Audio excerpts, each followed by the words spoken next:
Lewis. You got JaCorey Brooks. You got Leonard Taylor. Yeah. You got James Williams. And you got Jason Marshall.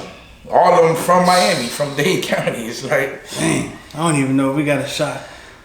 James Williams, we may have a chance. We may have a chance with James Williams. Leonard Taylor, if you has a good season, maybe. But Gary seemed to think that's a lock over there. But you never know. Is he committed?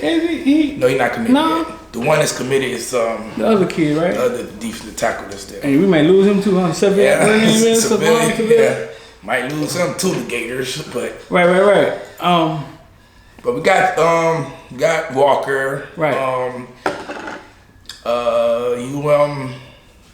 Still looking at probably a possible transfer. Who knows? The quarterback. A transfer for what position? The offensive tackle from Houston. What's his name? Jared Williams, something like that. They thinking about transferring? Yeah, he was Derek Kling's quarterback at Houston. So they was thinking about trying to bring him in. In contact with him, trying to see. He was King's what? Tackle? Yeah. He said he was his quarterback. Tackle. Like he was the quarterback coach. It was his, so was it left with a senior? Right tackle. Yeah, he grad champ. Yeah. Do we need help on offensive line, or was it just coaching? We need help. Yeah. We still need that help. Because, the thing is, we played 2 true freshmen last year. One that had to gain 40 pounds just to play. Right. So they still are babies out there. So you're going to always need as much help as you could get. Right. So the offensive line being like our weakest development position years. Like, I think our last good offensive line was with Duke Johnson. Wow. Duke went 4, 5, 6 years in the middle of that. You know what I'm saying? So just think, like, you ain't had a good offensive line since. But also, man, a good offensive coordinator and a good quarterback sometimes make offensive lines look a lot better. Like, your offensive coordinator have to understand the team weaknesses. Enos last year, he's still doing this play action. Your offensive line ain't strong enough for that. You can't do that. So you gotta have a 1-2 throw the ball, 1-2 throw the ball. Right. Not 1, 2, 3, 4, 5. Quarterback gonna be running for his life. Right. So you gotta make it a lot easier. Which he explained. He want guys to play fast, not think. What you thinking? Right. The defense coming. So you gotta play fast. I was this close last week to getting De'Aaron King on the phone, man. This close. He said he was gonna come on, then he I don't know what happened. He got missing. I just thought through the coronavirus thing, man. Procedures may be different, but I was real close to getting King on the phone. That would have made me the GOAT, and that would have made me the GOAT. But I did get Jets. New Jets wide receiver, Cager on the phone and talked to Cager for about 30 minutes. Me and Cager kind of go back from when he was here, man. Cool kid. We spoke and he talked and he said he wasn't even supposed to come to Miami. He said he was committed to Alabama. You remember all this? Yeah. He said he was committed to Alabama. Something went wrong with his family. Something went wrong. He ended up at Miami. That kind of explains why every time I would see KJ had a beautiful girlfriend when he was in high school. In college. She was one of my interns for the Twitter at one point in time. Beautiful girl out of Houston. But when I see him though, he was like never happy. I don't know if it was because of the injuries, but he would talk to me, but he was never really happy. You know what I'm saying? He was always kind of down, kind of monotone. The last time I spoke with him, man, he was frustrated about. We were just very frustrated, but we talked about when what's the quarterback name, man? Remember the game we had and he was in the end zone. Quarterback could have thrown the ball. He could have won the game, but the quarterback threw the ball down. Roselle? Yeah, Roselle threw the ball down, and the man is 6'8". You know what I'm saying? Yeah. And that was the last time I spoke to him. But he took matters in his own hand. He bet on himself, man. Went to Georgia, man, and got right on the field. But you know how he got to Georgia? No, I don't even. Coley, the relationship between Coley and you know what I'm saying. It made sense. As soon as he told me too, it made sense. It was like, and then he fit Georgia's system a lot better than he fit Miami's system. You know, because Georgia system was like we're gonna have us a lead receiver, right? Who's gonna be tall and big. We're gonna give him the ball about 8 times a game, and that's it. Possession receiver. So right. So man, he went right over there, man. Got right and jumped right off. Had a good season. Then he got hurt again. I just hope he could stay healthy, man. But he a good kid, man. But that was an interesting conversation I had with him. I told people when he was here, X. I don't know if you ever talked about this. People was down on Cage. They say he couldn't catch the ball. He dropped. I always just thought the man won 1 or 2 games for us, didn't he? At least one. At least one he won for us. I think a lot of people get there because once Mark Richt came and then that spring, I was there included. I seen him drop pass in the end zone. I was like, guy, you 6'5", like now you dropping passes. But that was. You said like it's illegal to be 6'5", dropping passes. Unfortunately, he got hurt. You know, and now we was scratching our head like, boy, what we gonna do? But Amari Richards came and saved the day. Damn, Amari Richards. That's a whole nother story. Story. The one receiver we did take from Bama. Right. That man would have went down as one as he would have went down to Kane Hall of Fame. But I think right now, man, he has like a marketing company. I think he signed DJ Dallas. Marketing company. So I think he's doing fine.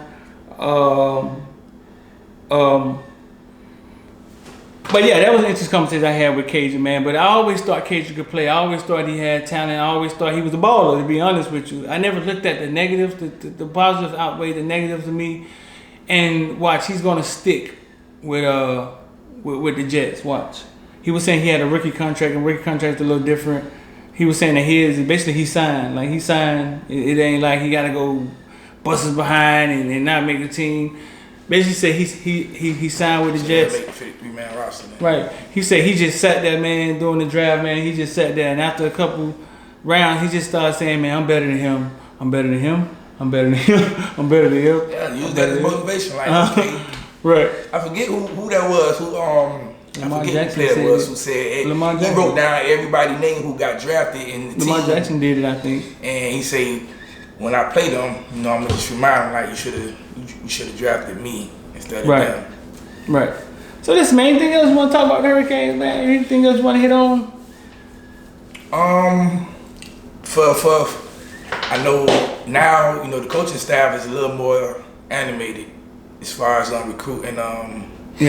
Offensively, we ain't been offensively and this animated since. Right. James Coley. Yeah. Lashley he's making his job to go out there and get the players he want, so he's doing it. All right. I don't think we keep him for long, man. He gives me a head coach vibe. Anybody that's just been history, any good assistant that comes through that program, even head coach, they never stay long. We never had that one coach that just say, I'm gonna be a Hurricane forever. Unfortunately, we've had them, haven't we? They just wasn't head coaches. I think the last one was Arkeo. I think Hurley Brown would have stayed here forever. Yeah, Hurley Brown would stay forever. He stayed forever. Him, Keo, guys like that. I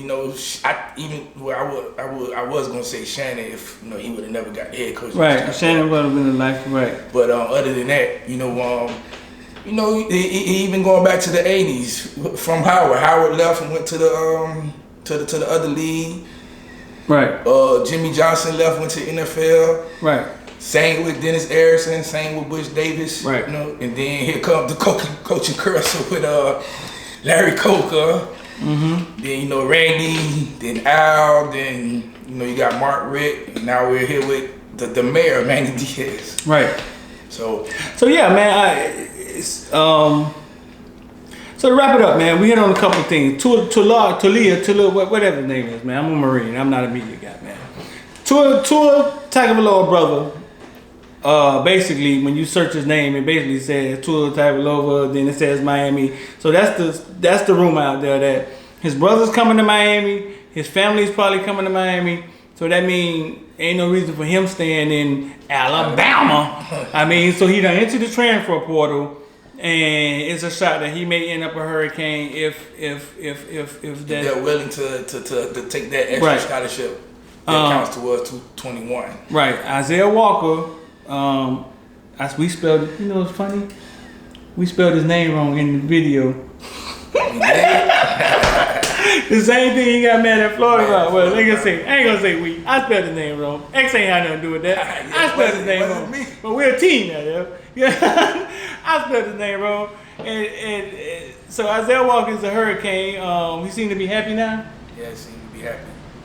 You can see. I mean, you can see it. He's tweeting like, say, well, I want this. I'm staying. I'm back home. Right. He's just more excited about his situation now. So hopefully it leads over to the rest of the team, and when they get out there on the field and things go good. Right. And JaCorey Brooks headed to Alabama.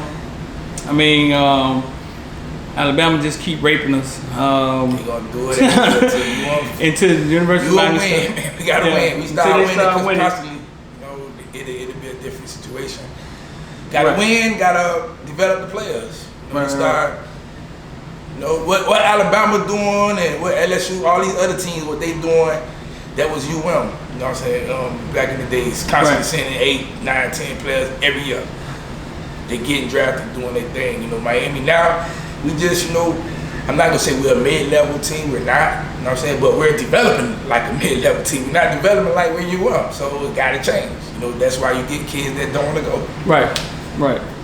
But yeah, I mean, so that's the rundown, man, of what we talked about today. We're going to start doing this more often, bro. We're going to try to get at this maybe 2 or 3 times a week, get you guys some information. Just have some back and forth talk about Hurricane talk, man, me and X. Y'all got anything we want to talk about, let us know in the comment section below. And that's it, man. We're going to get out of here. That's X. I'm D. Go follow the Caneville Twitter. Go follow Footballville on Instagram, TikTok, everything. It's everywhere, man. Y'all go follow, come support. So we got some new shirts coming out soon, and we got some new shirts coming out soon. We got some stuff we may start doing with the tailgates, right? Yeah, we're gonna start. X put on an awesome tailgate. You got a name for your tailgate, man? Nah, I don't have no name yet, but I got a video. I'm gonna drop soon from one of my birthday tailgate actually last year. Right. Everybody coming, they love it. So and if things work our way, we're gonna have a party. We're gonna have a party at which city we say we're gonna have a party at? It was supposed to be Michigan State. We was going to East Lansing. Party in East Lansing. We're gonna try to have a tailgate party in East Lansing if things work our way. But with Corona out here, we don't know what's going on. So that was a plan. So we may start doing some things with the tailgate, man. Get you guys involved, raise some money, things of that nature. But that's it, man. Caneville today, Footballville. I'm out of here. That's X. We out, man.